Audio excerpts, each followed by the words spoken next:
I'm Rosalia. And I'm Mia. Welcome to a special edition of Good Day at Stone Lake. Edition is all about digital citizenship. Our DTrack reporters are covering media balance, specifically media choices and things to do when you are not online. Our C-Track reporters will be explaining how to stay safe online. You will learn about private and personal information, clickbait, and phishing. Our A-Track reporters are looking into passwords. They will share a trick to create a password that is difficult to hack, and they will interview Stone Lake's office staff and see how they create passwords. Finally, our B-Track reporters will explain the difference between joking, being mean, and bullying. They will take a closer look at cyberbullying and share how you can be an upstander and stand up to cyberbullies. We hope you enjoy this informative special edition. I'm Leanna. And I'm Sophia. Today, we're going to talk about healthy media choices when going online. The media choices we make can change the way we feel. Some websites or apps can make us happy, excited, curious, or interested. Other media choices can make us feel stressed, angry, or frustrated. How do you make a healthy media choice? First, decide on which website or app you want to go to. Think about why you want to go there. Is it fun or to learn something? Next, decide when you want to go online. It is better to go on during your free time than when you have homework to do. It is also better on the weekend than late at night when you should be sleeping. Another step is to decide how much time you will be online. 20 to 30 minutes is a good amount of time. An hour or two is way too long. Last, think about how your media choice makes you feel. If you start feeling stressed, angry, or frustrated, it's time to step away and unplug. Hopefully, you learn how to make healthy media choices.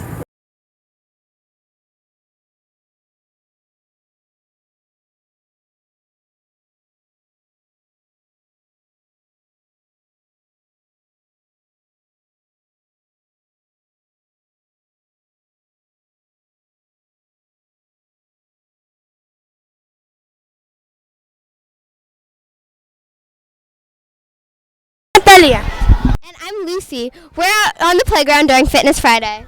There are a lot of students out here getting some exercise. Exercise is one activity you can do if you're looking to unplug from computers. Let's ask some students what they like to do when they unplug. Sounds good. Let's do it. Come on up. I like playing Foursquare because it's fun. Okay. I like playing Foursquare because it's entertaining. I like to play with my little sister. I like to play with all my little sisters. I like to play football because it makes me strong. Okay. I like to spend time with my friends because they're funny. Those are some great answers. Remember them if you're looking for something to do when you unplug.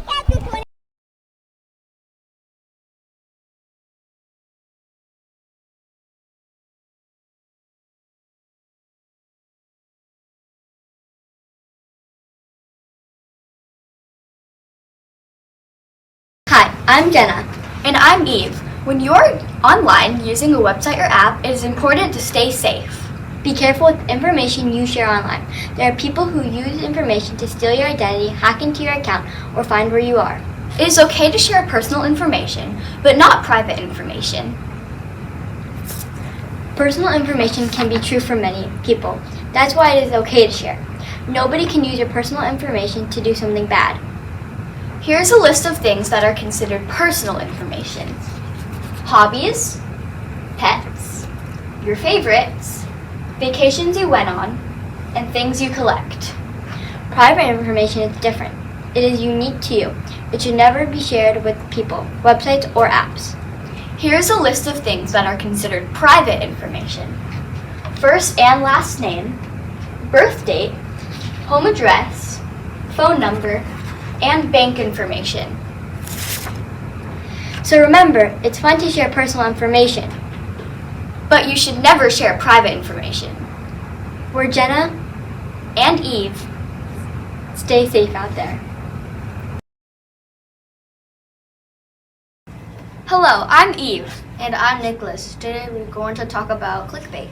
Clickbait is an image or headline that tries to get you to click on it. Once you click on it, you are taken to another website. When you are on a website or app, you might see clickbait. Here are some examples. You can tell if something is clickbait when it seems unbelievable or tries to shock you. Usually people create clickbait for advertising purposes. The creator gets more money each time someone goes to their website. Sometimes clickbait can gather information or steal you to steal your identity, or the website could insert a virus on your computer. Rather than clicking on clickbait, try Googling the topic. You will get the information a lot faster that way. It is really important to think before you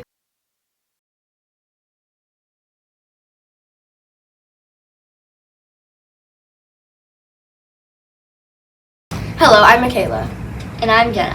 Have you ever heard of phishing before? Phishing is when someone poses as an institution like a bank, Amazon, or a phone career and sends you a personalized message asking you to provide private information.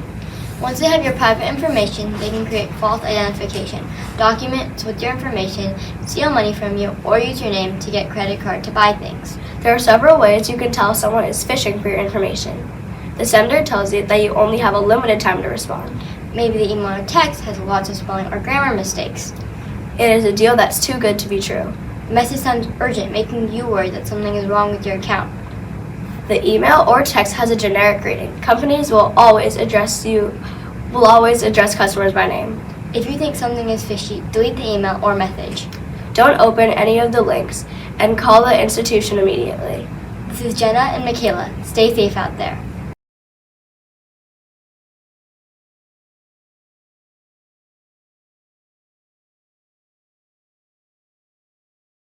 I'm Rosalia. And I'm Danielle. Today we are going to show you a hack to create a unique password. The password you create will look difficult, but it's easy to remember. The first step is to think of a memorable phrase. Ours is Stone Lake Hawks are awesome students. The next step is to write the first letter of each word. So for our phrase, the letters would be SLHAAS. The third step is to capitalize some of the letters. It is important to either create a pattern or capitalize proper nouns. We decided to capitalize the proper nouns. Finally, add a few memorable numbers at the end of. We chose the numbers 9673 because that is the address of the school. Hopefully, you will try our password hack. We're Rosalia And Danielle. signing off.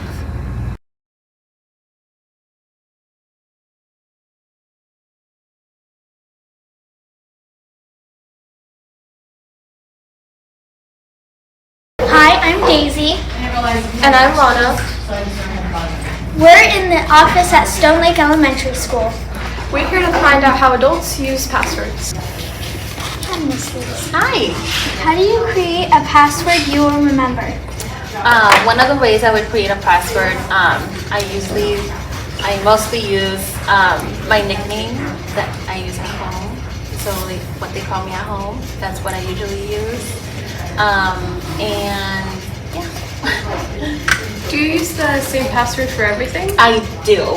I think that's a better way for me to just recognize or remember my passwords and everything. Do you write your passwords down somewhere to remember them? I do, since I do use a lot of passwords for like emails or anything for school, then yes, I do write it down. Thank Just you. in case. Thank you. Miss Angie, how do you create a password you will remember? I usually just think about current events or maybe what I'm eating for that day at that moment when I change my password, and then I add some characters onto the end of my password, and that's basically how I come up with it. Do you use the same password for everything? No. Well, a variation of it, but no, I don't use the same password for everything. Do you write your passwords down somewhere to remember them? I do. Sometimes, yes, I do. Thank you. You're welcome. How do you create a password you will remember? It depends. Sometimes I use the same password, and sometimes if I have to change it, I think of something that's going on that I'll remember. Do you use the same password for everything? I used to, but lately I've been changing it up. Do you write your password down so you can remember it? At work, yes, but if it's on my phone for a password, I just let my phone save it. Thank you. Thank you. You're welcome. Hi, Mr. Beard. How do you create a password you'll remember? It is actually pretty difficult for me because the district makes us change our passwords so frequently. So I have resorted to coming up with common words that I put in a series that I remember. So words that are just common to me. And then I utilize numbers, uppercase and lowercase letters, and symbols as well. Do you use the same password for everything? No, that is like the number one rule. You're never supposed to use the same password for everything. So no, I do not. I try to use different passwords for everything in my life. I don't try to use the same password ever. Do you write down your password so you'll remember? No, never. I never write my password anywhere. You're not supposed to write your password down, so I never write my password. It's just right there in my memory. Thank you. Thank you. You're welcome.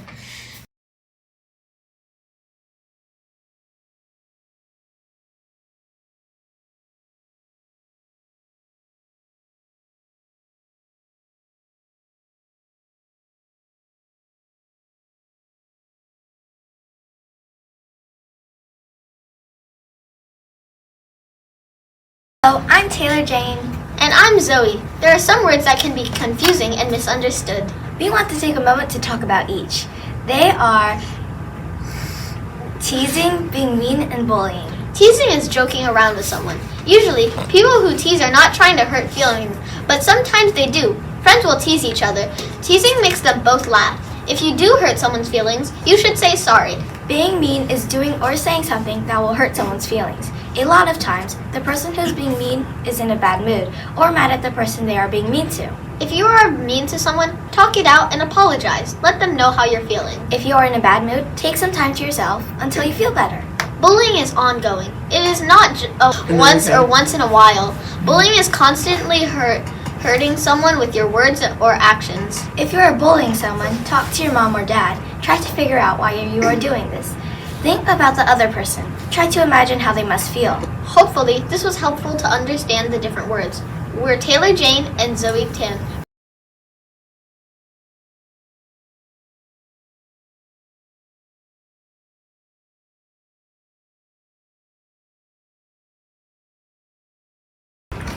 Today we're going to talk about cyberbullying. Cyberbullying occurs online or on device like your phone. It can feel harder to escape cyberbullying because it can happen anywhere at any time.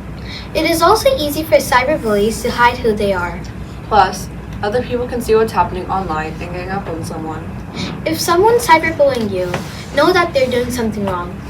Get help from someone in your family or tell another trusted adult like a teacher or coach. They can help you. You're not in this alone. Hopefully you learned a little more about cyberbullying. We're Sophia and Aviksha.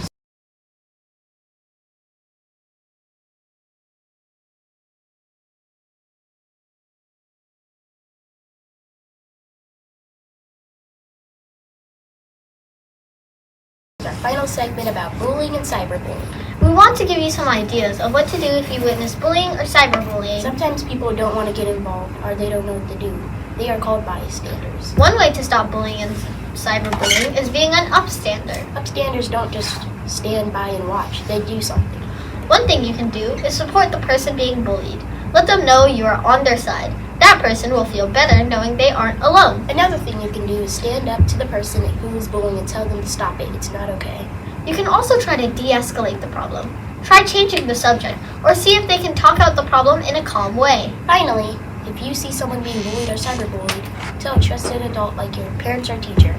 No one should have to go through that, so try being an upstander. This is Anton Walker and Zoe Tan.